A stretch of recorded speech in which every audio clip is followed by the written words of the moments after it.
Jesus, okay, and remember, the picture of John the Baptist, apart from what your second grade Sunday school teacher taught you, or some other people teach, he looks like a warrior, and he's obviously not a hunter. Where do warriors do when the fight gets hot? They go right into the center. They go right up to the fighting port. And what did Jesus do? I love this. What did Jesus do? When everything got hot, he moved right to the fight. Right to the fight. This is a really different picture than we usually have of the Jesus that we know. And Jesus we know is meek and mild, right? This guy's running into the teeth of the enemy. So he goes there and he leaves Nazareth and he went and lived in Capernaum. Okay, Nazareth is here. Capernaum is on the Sea of Galilee. Where's Tiberias? The author wanted you to not miss this point. I mean, he could have had him. Why did he have him go to Nazareth and then go to Capernaum? In Greek literature, the guy did not want you to miss the point. The point is that Jesus went into the teeth of the fight into the middle of the Galilee, because Nazareth is in the middle of the Galilee. And then he not only did that, he capped it by moving to where Tiberias is. He didn't go into Tiberias because it's impure. It's built on the tombs. An Orthodox Jew does not go into. And remember, why is purification important? What just happened to Jesus? He was purified for teruma. He was purified by the baptism of John. It all fits. It's all cogent. It's all fitting within the Greek literature and within the understanding of the Greek times. He went to Capernaum, which was a lake by the area, and by the way, it says Zebulun and Naphtali, which means that, that was to fulfill what was said, rewrote through the prophet Isaiah. We saw that today. You should read that. It's from Isaiah 9, 1 through 7, the whole thing in context. By the way, this is let me read it to you a little bit here. Nevertheless, there will be no more gloom for those who are in distress. In the past, he humbled the land of Zebulun and the land of Naphtali. But in the future, he will honor Galilee of the Gentiles by the way of the sea along the Jordan. The people walking in darkness have seen a great light. On those living in the land of the shadow of death, a light has dawned. Don't forget this light imagery. We're going to see it again. You have enlarged the nation and increased their joy. They rejoice before you as people rejoice at the harvest, as men rejoice in dividing the plunder. For in the day of Midian's defeat, you have shattered the yoke that burdens them, the bar across their shoulders, the rod of their oppressor. Every warrior's boot used in battle and every garment rolled in blood will be destined for burning, will be fuel for the fire. For to us a child is born, to us a son is given. Okay. I don't have to read any further. What kind of psalm is this? A messianic psalm. Won the fight. Well, it's a messianic psalm, but it's about the fight. Oh. It's about going to battle. It's about putting the day of Midian's defeat, the humbled the land of Zebulun and Naphtali. Can you miss this? I mean, the quote isn't about some guy just, hi, I'm Jesus. I'm here with a tract. That's not the picture. The picture is John the Baptist with a girdle of leather, because he's a warrior, pulling a knife out that's like this long and going, I'm in a fight. Isn't that the picture you get here? I mean, in the context, you always have to go back to rabbinic context. So here's this guy. He was just purified by John's baptism. John just got captured. We know it's going to lead to his death. He goes to Herod, and guess where Jesus goes? He runs to the middle of the fight. He goes to Tiberias, or closest to Tiberias you can get. What is he doing? He's declaring war. Going on the offense. You see this? He's declaring war. The terms are martial. We're going to see what kind of war that he declares. But look what it says. 17. This is the most important verse in Matthew. 17. From that time on, Jesus began to preach, caruso, to cry out, so you can't miss it, to cry out, repent, for the kingdom of heaven is near. Have we heard those words before? That's what John the Baptist said. Okay, look. John the Baptist just got what for saying those words? Prison. He's got thrown in prison. Right?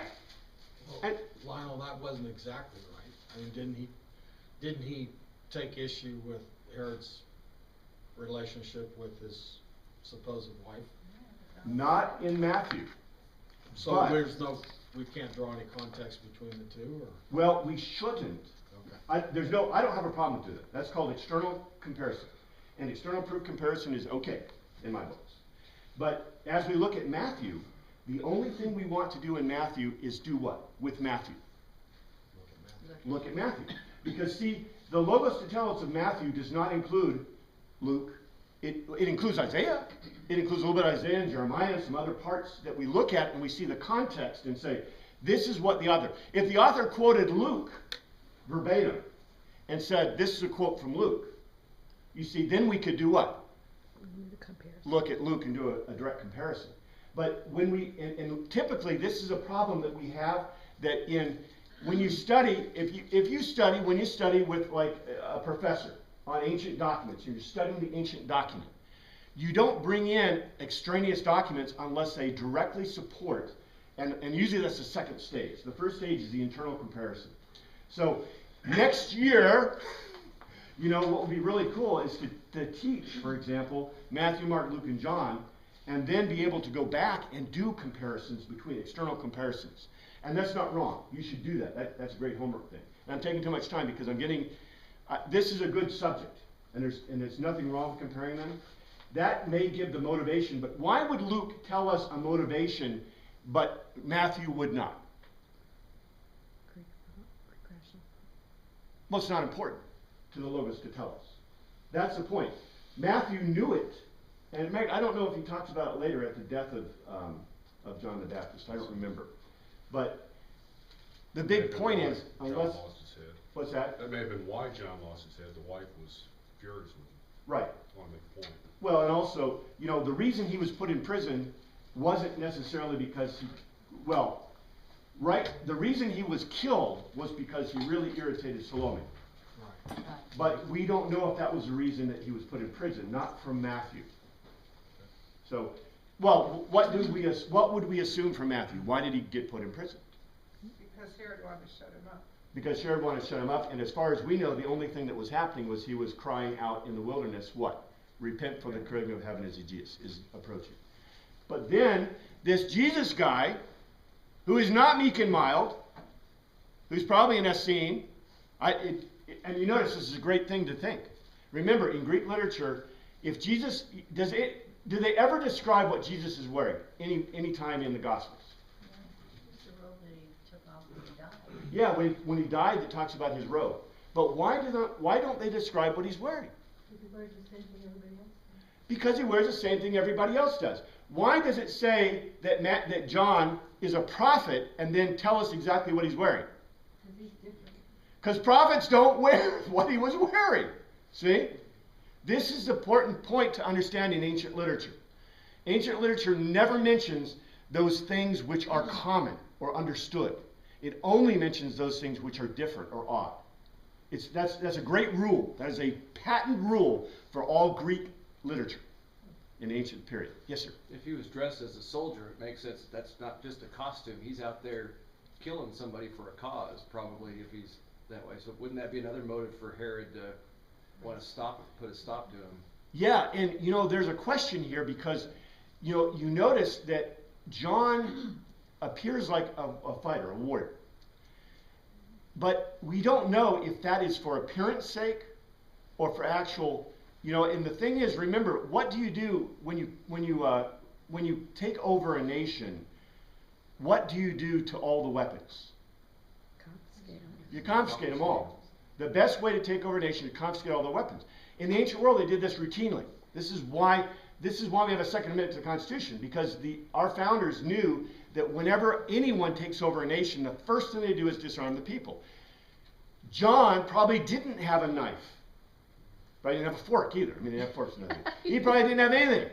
He probably wore a kirtle because he's trying to be the imagery that he's purporting, but he had no way of fighting. It's the same way with Samson. Samson took a jawbone of an ass because there was nothing else to fight with. See? Even the guys coming to get him, all they had were ropes, and they didn't have any knives. See? So, you know, you've got to understand the culture. You've got to understand what's going on in this period. So it's likely that even if he wanted to fight, he couldn't. Now, that's a problem. The Zealots were actually, in some cases, were able to steal some weapons from the Romans. And that was a huge, big deal. So, in any case, let's go on. Let's look at this. It was, let's see. Jesus went on to cry out, and this is important because the 17th, that verse is the thesis for Matthew. And what we're going to find out is that this message that is the exact same message as John's, it's the exact same message as John's. You can't forget that message. It's the thesis of Matthew. So what do you think that it's going to transition from? It's going to transition from the nature of Christ to what? Kingdom. The kingdom of heaven. And matter of fact, when we did that piece on the Logos to Telos of Matthew, if you go back to your notes, this is exactly what we're talking about. So, the next thing that happens, and remember, this, you can't read it separately. The next thing that happens, Jesus establishes himself, and then he calls his disciples. And basically, it's very interesting the words that are used. As Jesus was walking beside the Sea of Galilee, he saw two brothers, Simon called Peter and his brother Andrew, who were casting. The word is balo, throwing. Balo, remember, balo, diabalo, parabolo. It's a common Greek word meaning to throw. But it's interesting that the word is consistently used in this context, because there's other words I could choose. So they were balo, a net into the lake, for they were fishermen.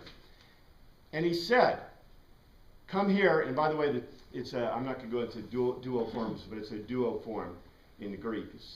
We have a few duo forms left in English, but not very many. He says, come here and get behind me.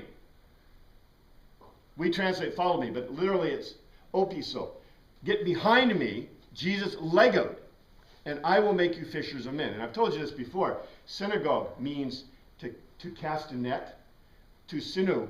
If I say I want to sino means to cast a net. So I could have used, instead of balo, I could have said cast net. But you notice they are ballowing, and then he says, I will make you fishers of men, which implies synagogue, because sino means to cast a net for fishes, but he's making a pun. It's a Greek pun. It's a Greek joke. At once they left their nets and followed him, etc., etc. And it goes on. It talks about, the brother. We saw it. Then he went throughout Galilee teaching in the synagogues, diakasto, and putting the good news of the kingdom, healing every disease. And I'm not going to go into detail, but there's a lot of complexity among that about what he's actually doing. The news spread about him all over Syria. That's the northern area, all of Syria. And the Decapolis and Jerusalem and Judea and the region across Jordan followed him. Now, how many disciples were called? 4 at this time. Well, you don't know. You see, this is Greek literature. How many women were at the tomb? Well, you don't know. Because what was important to Matthew? That the women were at the tomb. Well, the women were at the tomb, but what's important about the disciples? But they weren't there. But they were there. Well, I'm not talking about the tomb. I'm talking about here. In calling the disciples, what's the most important thing to Matthew? Well, the method that he called them, number one, remember, it's not the way the rabbis call. Rabbis didn't call. You went to the rabbis, first of all. So he's doing something that's absolutely countercultural in calling the disciples. But number two, how many disciples did he call? We only know about 4. But look what it says. The next thing is, large crowds from Galilee, the Decapolis, Jerusalem, Judea, and the region across Jordan followed him. How many disciples? We don't know. We don't know. Large crowds. You see, how many disciples do we want there to be? 12. Well, we got to have 12, right? We got to have 12 disciples, right? Otherwise, we run out of apostles. We don't have enough pictures or icons or whatever. The thing is that how many are there? Hundreds. Hundreds, thousands.